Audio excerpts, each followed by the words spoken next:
ഇനി നമ്മൾ അതനുസരിച്ചാൽ മാത്രം മതി. അവിടെയാണ് ഈ ഒരു കാര്യത്തിൻ്റെ പ്രയാസം വരുന്നത്.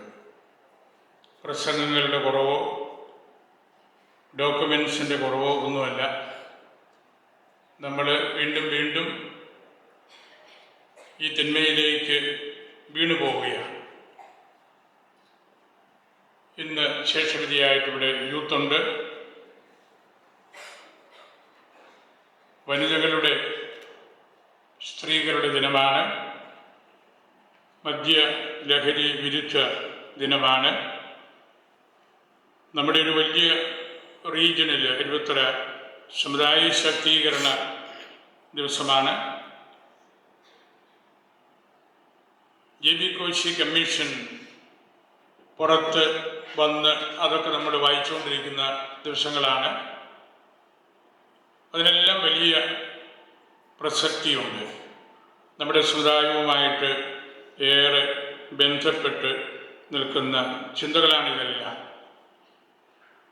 നമ്മൾ കൂടുതൽ കേൾക്കുന്തോറും മനസ്സിൽ നിന്ന് ഇത് മാറി പോകാതിരുന്നാൽ മതി.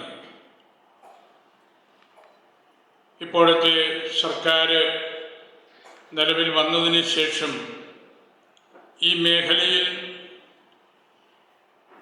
സത്യം പറഞ്ഞാൽ എല്ലാ അതിർവരമ്പുകളും വിട്ട് അനുവാദം കൊടുക്കുകയും നിയമമില്ലാതാക്കുകയും മദ്യം അമിതമായ രീതിയിൽ പോപ്പുലറൈസ് ചെയ്യുകയുമാണ്. നമ്മൾ ഇതേക്കുറിച്ച് നിരവധിയായ സമ്മേളനങ്ങൾ ഈ ഹാളിൽ തന്നെ നടത്തിയിട്ടുണ്ട്. നമ്മുടെ ബഹുമാനപ്പെട്ട മുരച്ചാലിച്ചൻ അതിന് വലിയ സാഹചര്യം നമുക്ക് ഒരുക്കി തരുന്നുണ്ട്. ഇവിടെ രണ്ടുപേരും താഴത്തപ്പള്ളിയിലെ വിചാരിച്ചും കൂടെ ഉണ്ട്. ഈ പള്ളികളിലെ സൗകര്യങ്ങളാണ് നമ്മുടെ മീറ്റിങ്ങുകൾക്കെല്ലാം നമ്മൾ ഉപയോഗിക്കുന്നത്.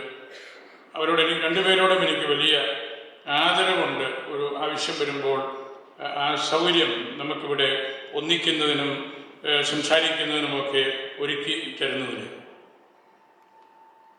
മദ്യമൊരു കുടിസാധനമല്ല, പാനീയമല്ല. സത്യത്തിൽ അത് കുടുംബത്തിൻ്റെ കണ്ണുനീര് തന്നെയാണ്. എത്രയോ അമ്മച്ചിമാർ വീടിനുള്ളിൽ കരഞ്ഞും നിലവിളിച്ചും പേടിച്ചും എല്ലാം കഴിയുന്നു. ഭർത്താവ് അല്ലെങ്കിൽ മക്കൾ മദ്യപിച്ചിട്ട് വരുമ്പോൾ ഒരു സ്നേഹ കൂട്ടായിരിക്കേണ്ട ആ വീട് കലാപത്തിൻ്റെ കൊലപാതകത്തിൻ്റെയൊക്കെ വേദിയായിട്ട് മാറുന്നു എന്ന് നമുക്ക് അറിവുണ്ട്. ലഹരി ഒരു സാമൂഹിക പ്രതിസന്ധി മാത്രമല്ല, വളരെ ആഴത്തിലുള്ള ഒരു ആത്മീയ പ്രതിസന്ധി കൂടിയാണ്. ഇപ്പോൾ സമൂഹത്തിൽ അവൈലബിൾ ആയിട്ടുള്ള മദ്യവും മയക്കുമരുന്നുമൊക്കെ ഉപയോഗിക്കുന്നതിന് മുമ്പ് എത്രയോ സൗഭാഗ്യമുള്ള ഇടങ്ങളായിരുന്നു നമ്മുടെ വീടുകൾ. സന്ധ്യാപ്രാർത്ഥന, ഒന്നിച്ചുള്ള ഭക്ഷണം, ഒന്നിച്ചുള്ള വർത്തമാനം, അതെല്ലാം വലിയ രസമാണ്. ഇപ്പോൾ പലയിടത്തും ആ പ്രാർത്ഥനയും ഒന്നിച്ചുള്ള ഭക്ഷണവും ഒന്നുമില്ല. ഇഷ്ടംപോലെ ഭക്ഷണം കഴിക്കുന്നു, ഓരോരുത്തരും അവരുടെ സൗകര്യം പോലെ. ഒരു വീടാകണമെങ്കിൽ നമുക്ക് ഈ പ്രാർത്ഥനയും ഒന്നിച്ചുള്ള ഭക്ഷണവും ഒക്കെ വേണം. അല്ലെങ്കിൽ അത് വലിയ പ്രതിസന്ധികളിലേക്ക് പോകും. ഒരു കേന്ദ്രത്തിൽ ഞങ്ങൾ അരമനയിൽ ഒരേ ഭക്ഷണം ഒരേ പാത്രത്തിൽ നിന്ന് ഒരേ സമയത്ത് ഞങ്ങളെല്ലാവരും ചെന്ന് എടുത്ത് ഒന്നിച്ചിരുന്ന് ഭക്ഷണം കഴിക്കുകയാണ്. വലിയൊരു കുടുംബാന്തരീക്ഷമാണ്. ആ ഭക്ഷണം കഴിക്കുന്നതിന് തൊട്ട് മുമ്പ് 7 മുതൽ 8 വരെ 1 മണിക്കൂർ പള്ളിക്കകത്താണ്, പ്രാർത്ഥിച്ചിട്ടാണ്.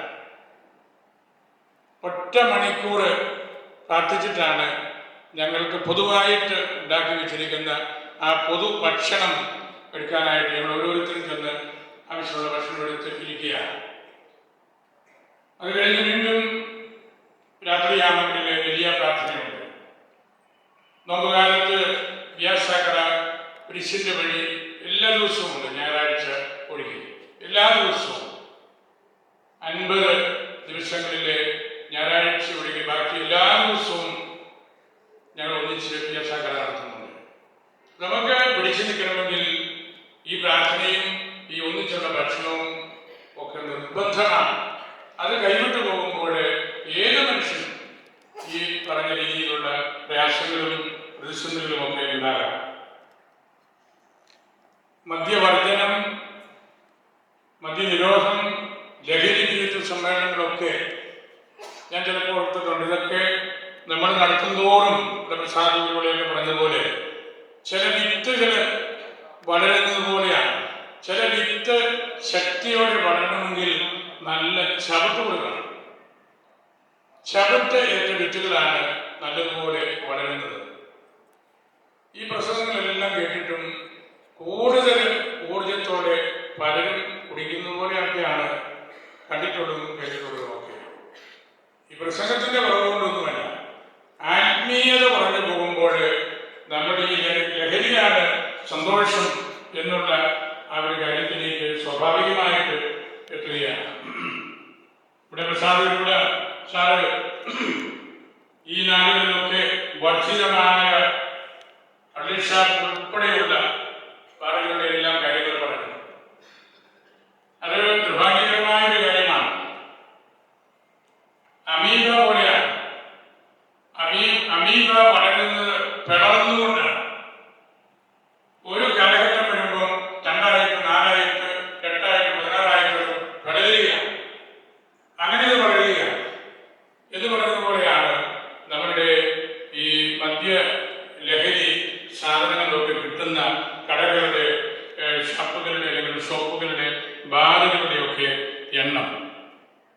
എല്ലാവിധ ലഹരികളും തിന്മയാണ്. മദ്യവും മയക്കുമരുന്ന് മാത്രമല്ല. എല്ലാ വീക്കെൻഡിലും വീട്ടിലെ കുട്ടികളെയും കൊണ്ട് പാവപ്പെട്ട മാതാപിതാക്കളെ